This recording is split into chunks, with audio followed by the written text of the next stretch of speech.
So, hello and welcome back yet again to almost our last evening with Jules Verne. I was just counting the chapters and we really only have two, maybe three more nights of this book, which is absolutely insane. I'm almost not ready to say goodbye. I've been having so much fun with this. I'm also kind of curious how they're going to wrap this all up in just a couple of chapters because they haven't made it to the center of the earth yet, which makes me wonder if they're just not going to make it. Or if they're going to make it and then just gloss over the whole getting back portion. I don't know. But there's only 45 chapters in this book, and tonight we are starting with chapter 41. So we are really, really close to being done. That's insane. I'll probably put a poll up for our next book. Again, I don't have as many well-known ones, but there's a couple of books that I don't have a clue what they are. I just know by their age they should be copyright free, that I found at one of the local resale stores. And then I do still have two of Mr. Charles Dickens. I've got Pride and Prejudice and A Tale of Two Cities. So I'll throw up a poll with, again, probably just those two plus one of these weird books that just are old. So if keep an eye out for it in the community tab, and yeah, I guess we'll be picking our new book and then starting it Wednesday or Thursday or one of those days, or maybe I'll do a couple of Poe's short stories and we'll start this afresh on Saturday. I don't know. Who knows? We'll figure it all out as time goes along. But for now, it is time to dive back into the center of the earth with Mr. Jules Verne and chapter 41.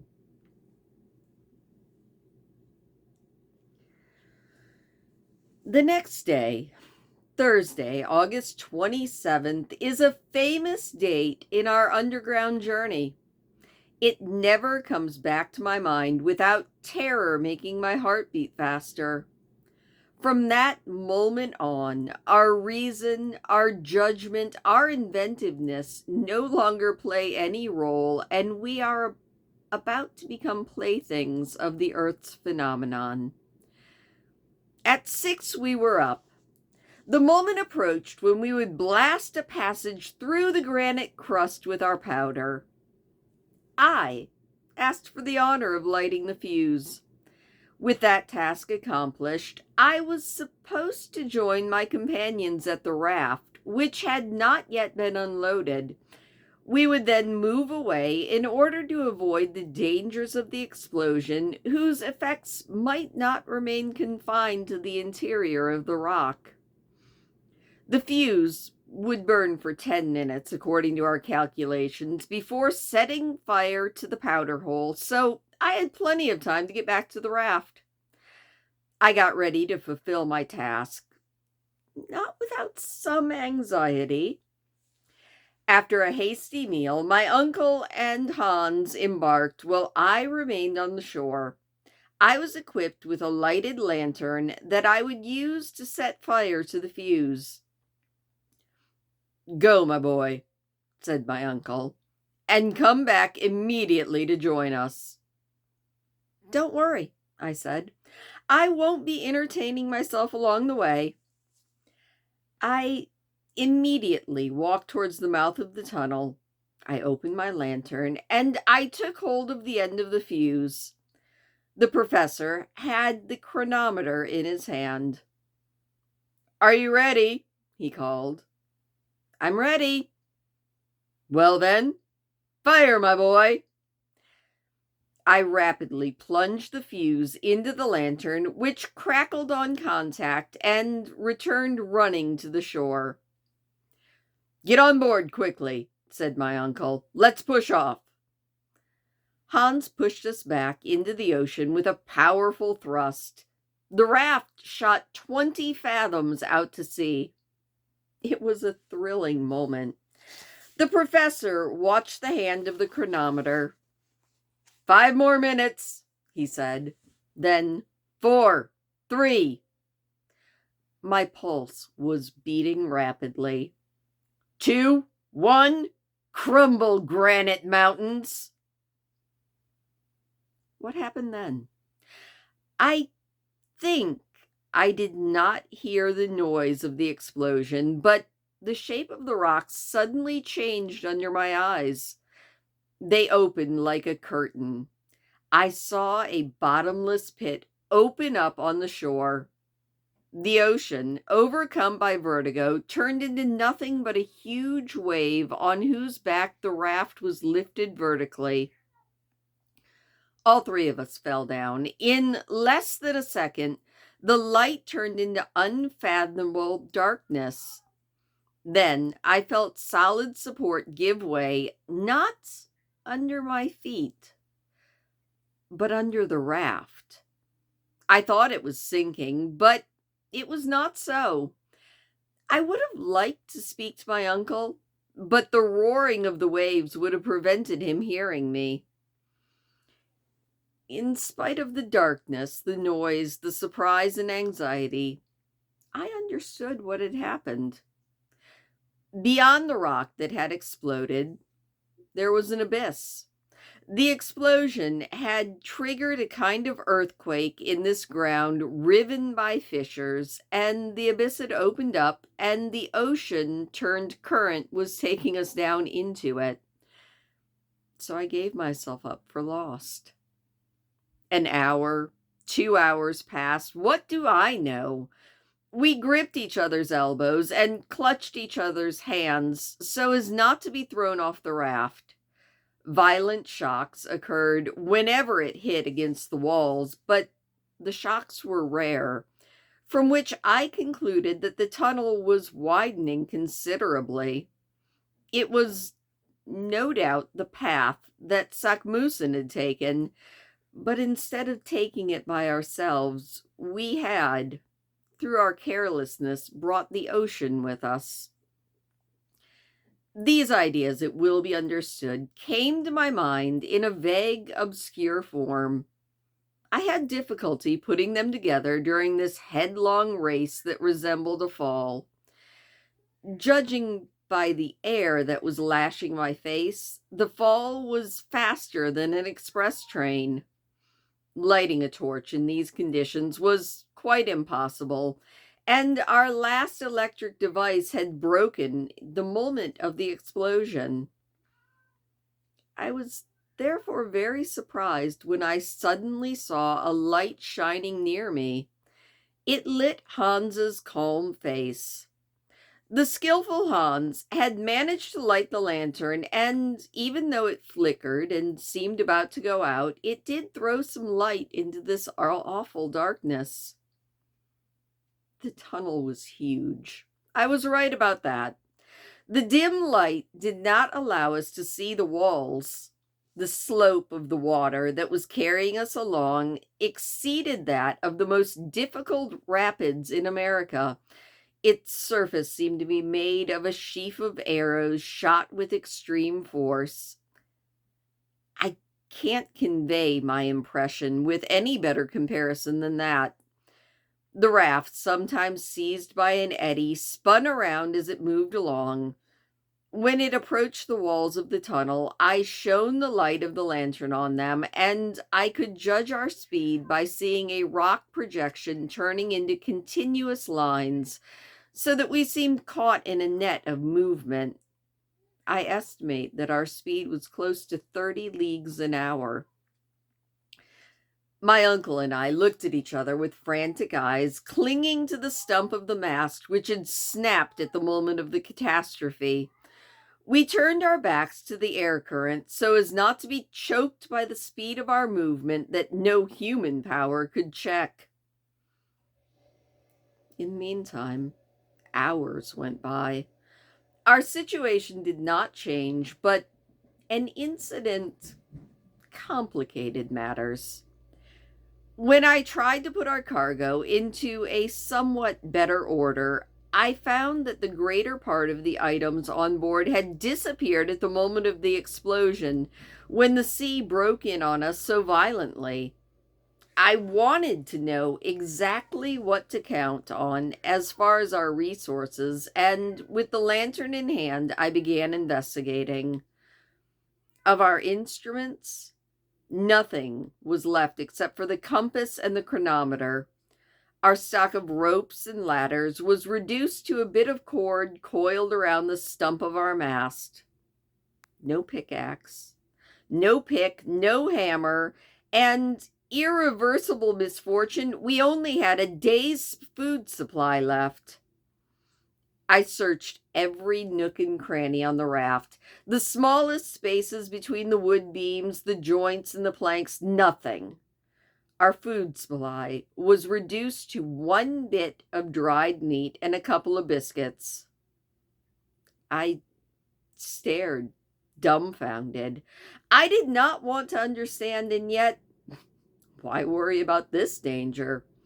Even if we had food supply for months, years, how could we get out of the depths where the irresistible torrent was taking us? Why fear the torture of hunger when death was threatening us in so many other forms? Would there even be enough time to die of starvation? Nevertheless, due to an inexplicable vagary of the imagination, I forgot our immediate peril next to the dangers of the future, which appeared to me in all of their horror. At any rate, perhaps we would be able to escape the fury of the torrent and return to the surface of the globe.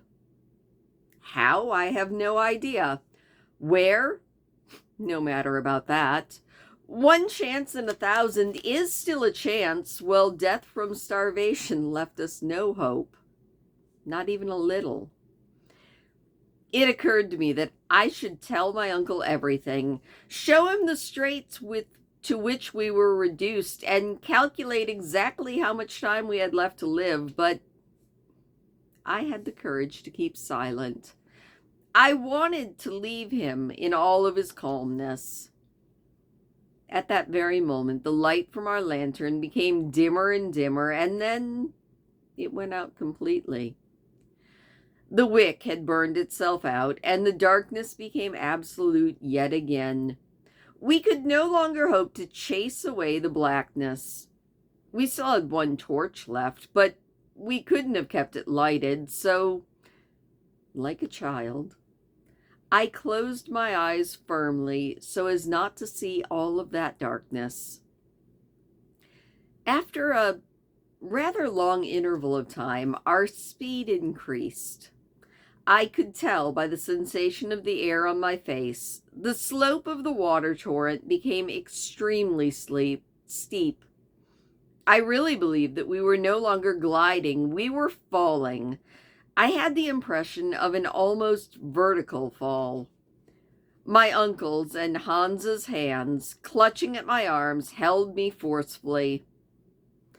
Suddenly, after how long I could not estimate, I felt something like a shock. The raft had not struck against any hard object, but had just suddenly stopped in its fall. An enormous spout of water, an immense liquid column crashed down on us. I was choking, I was drowning. But this sudden flood did not last. In a few seconds, I found myself in the open air again, which I inhaled with all the force of my lungs.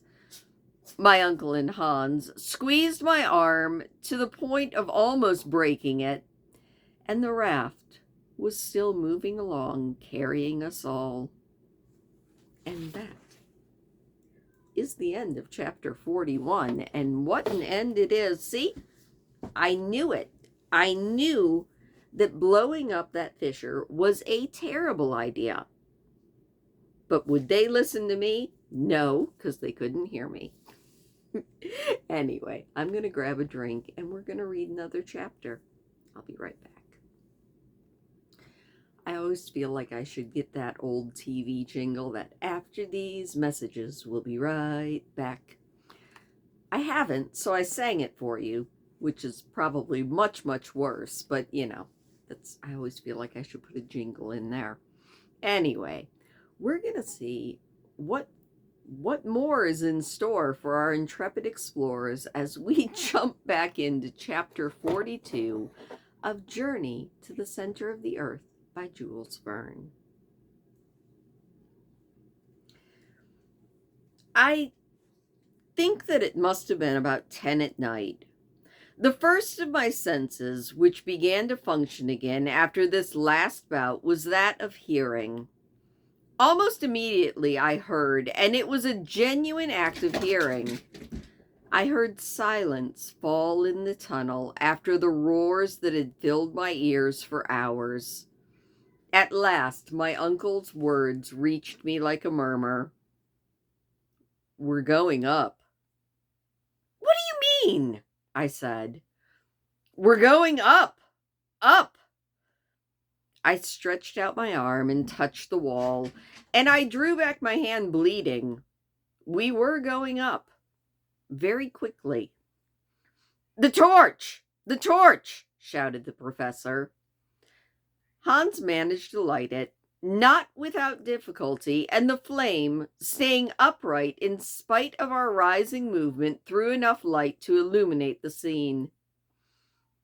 "Just as I thought," said my uncle. "We're in a narrow tunnel, less than 4 fathoms in diameter.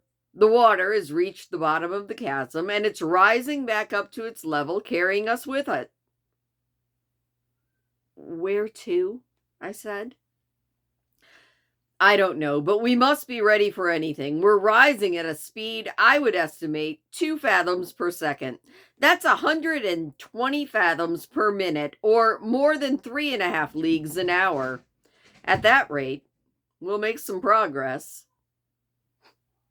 "Yes, if nothing stops us.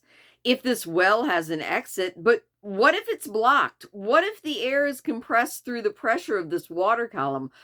What if we're crushed?" "Axel," said my uncle with great calm, "our situation is almost desperate, but there are chances of escape, and it's these I'm considering. If we might perish at any moment, we might also be saved at any moment, so let's be ready to take advantage of the most minute circumstance." "But what should we do?" "Recover our strength by eating, of course." At these words, I looked at my uncle with a frantic eye. What I had been unwilling to say had to be said at last. "Eat?" I repeated. "Yes, without delay." The professor said a few words in Danish, and Hans shook his head. "What?" said my uncle.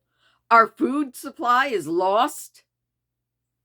"Yes, this is all the food we have left," I told him. "1 piece of dried meat for the 3 of us."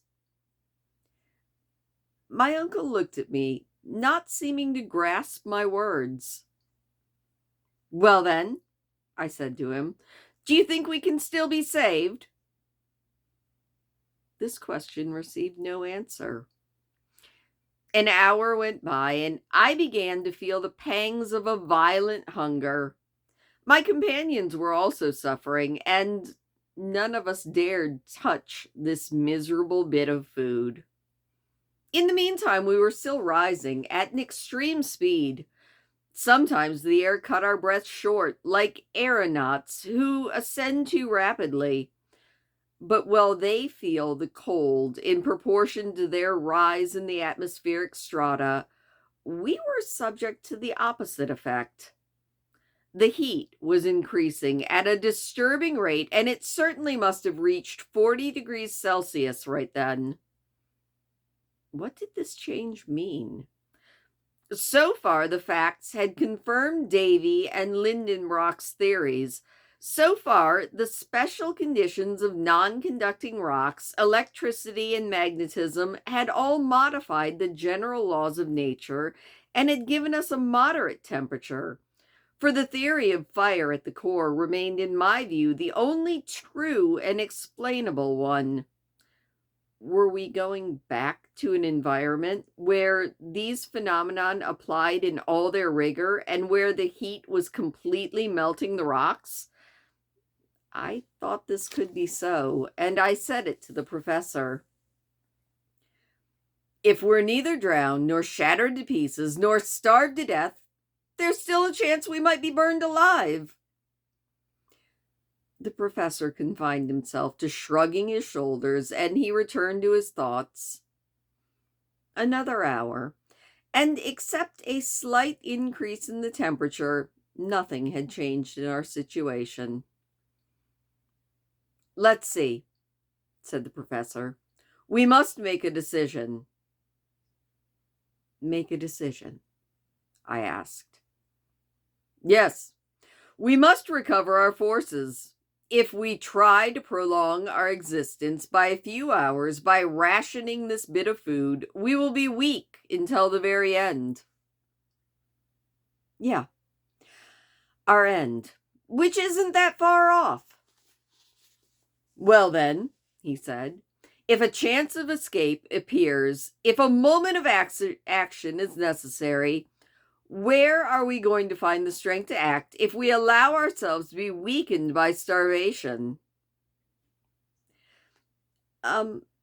Uncle, when this piece of meat has been eaten, what are we going to have left? Nothing, Axel, nothing. But it will do you more good to devour it with your eyes. Your reasoning is that of a man without willpower, someone without any energy. So you're not despairing, I told him irritably. No. What, you think there's still some chance we escape? Yes, I certainly do. As long as the heart beats, as long as the flesh pulsates, I cannot admit that any creature endowed with willpower should be overwhelmed by despair. What words! A man who pronounced them under such circumstances was certainly not an ordinary man. Well, I said, what do you plan on doing? Eat what food is left, down to the last crumb, and recover our lost strength. If this meal is to be our last, then so be it. But at least we'll once more be men and not exhausted. Fine. Let's eat up, I told him. My uncle took the piece of meat and the few biscuits which had escaped the shipwreck, and he divided them into 3 equal portions and gave them out. This resulted in about a pound of nourishment for each of us. The professor ate greedily, with a kind of feverish eagerness. I ate with no pleasure. In spite of my hunger, almost I was eating with disgust. Hans, quietly, moderately, chewing small mouthfuls without any noise, seemed to relish them with the calm of a man untouched by any anxiety for the future. As he had been digging around, he had found a flask of gin, and he offered it to us, and this beneficial liquor succeeded in cheering me a little. "Fortaffling," said Hans. "Excellent," said my uncle. I regained a little hope, but our last meal was over. It was about then, maybe 5 in the morning. Man is constituted in such a way that health is purely negative state. Once hunger is satisfied, it's difficult to imagine the horrors of starvation. You have to feel it to understand it. For that reason, a few mouthfuls of meat and biscuit after our fast helped us overcome our suffering. After the meal, each of us fell deep in thought. What was Hans thinking? That man of the far West, who seemed dominated by the fatalist resignation of the East, what did he think of? For me, My thoughts consisted only of memories, and those took me back to the surface of the globe, which I never should have left. The house, my poor Grauben, the good Martha flitted like visions in front of my eyes, and in the gloomy rumblings that shook the rock, I thought I could distinguish the noise of the cities of the earth. My uncle, always business as usual, carefully examined the nature of our surroundings with the torch in his hand. He tried to determine his location from examining the layered strata. This calculation, or to be more precise, this estimate, could be no more than an approximation, but a scholar is always a scholar if he manages to stay calm, and certainly Professor Lindenbrock had this quality to an uncommon degree. I heard him murmuring geological terms. I understood them, and in spite of myself, I became interested in this very last study. Eruptive granite, he was saying. We're still in the primitive period, but we're going up. Who knows? Who knows? He kept on hoping. With his hand, he explored the vertical wall, and in a few moments he said, "Here's gneiss. Here's mica schist. Good.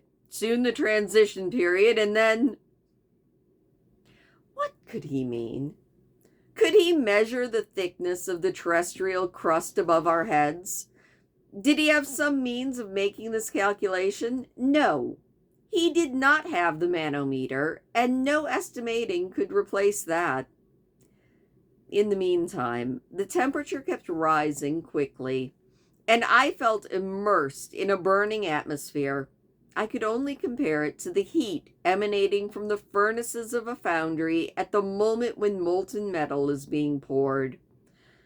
Gradually, Hans, my uncle, and I had been forced to take off our jackets and vests. The lightest piece of clothing turned into a source of discomfort, even suffering. "Are we rising towards a fiery furnace?" I finally exclaimed. "No," said my uncle. "That's impossible." "But," I told him as I touched the wall is burning hot." At the moment I said those words, my hand had brushed against the water, and I had to pull back. "The water's boiling!" I shouted. To this, the professor only answered with an angry gesture.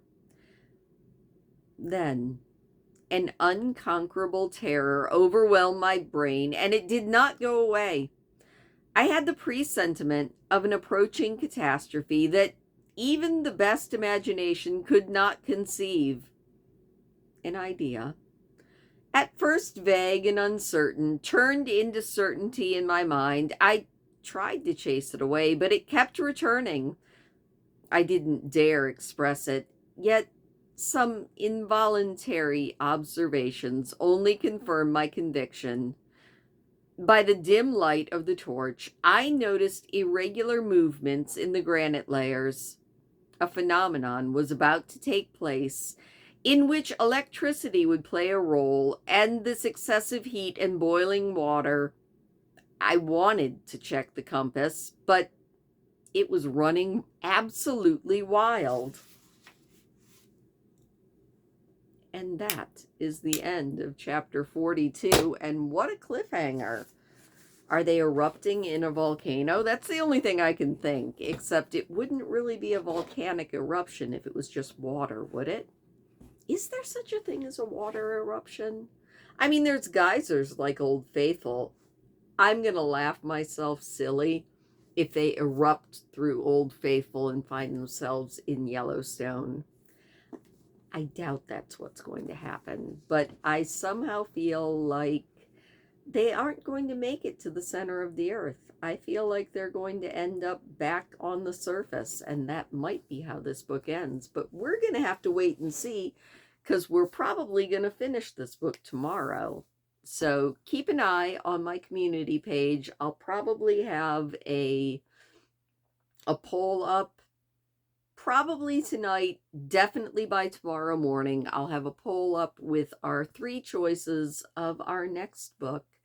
But until then, thank you as always for listening. Please do leave a thumbs up if you don't mind, and I will see you tomorrow.